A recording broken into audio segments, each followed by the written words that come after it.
I want to speak to you today about intercessors, who are the secret heroes of heaven. If you recall, Jesus told his disciples that when they prayed, they weren't to be like the religious leaders who stood on the street corners and tried to impress people, but they were to go into their closet and to close the door.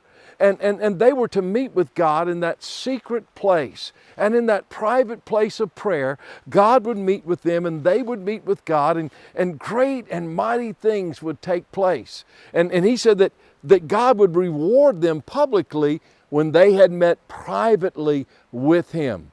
I believe that when we get to heaven, we're going to be absolutely amazed at who the true heroes of heaven are.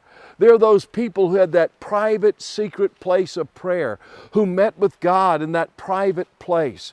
I remember a number of years ago when it was the former Soviet Union, I went to Moldova and things were changing. The world was in a rapid state of change in Eastern Europe, and I went there to preach the gospel. And I preached the first Stadium Crusade in a place called Belzi.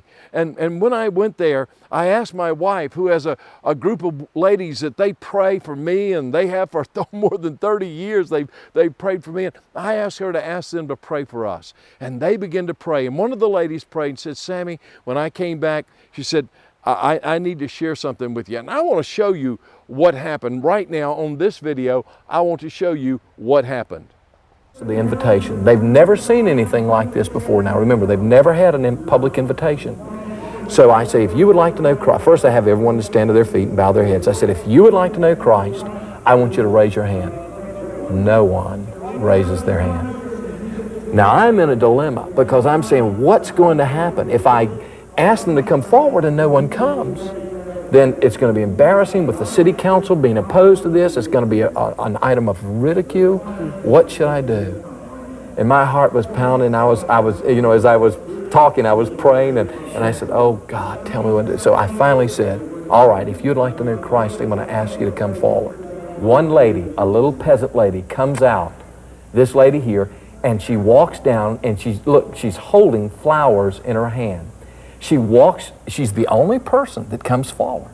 She walks to the platform out of the stands, and with courage, not worrying what anyone would say or think, all by herself. She walks in front of me, she stands there, and then she reaches up to the platform and she hands me flowers. Now after she does that, she goes to her knees and she begins to cry unto God. As she begins to cry unto God, hundreds and hundreds and hundreds come after her. And at the end, we had 2,000 people that you can see there who come forward and give their hearts to Jesus Christ.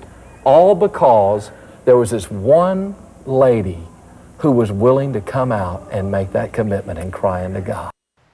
Well, that was absolutely amazing. Oh, I tell you what, one person who prays can impact a nation. They are the secret heroes of heaven.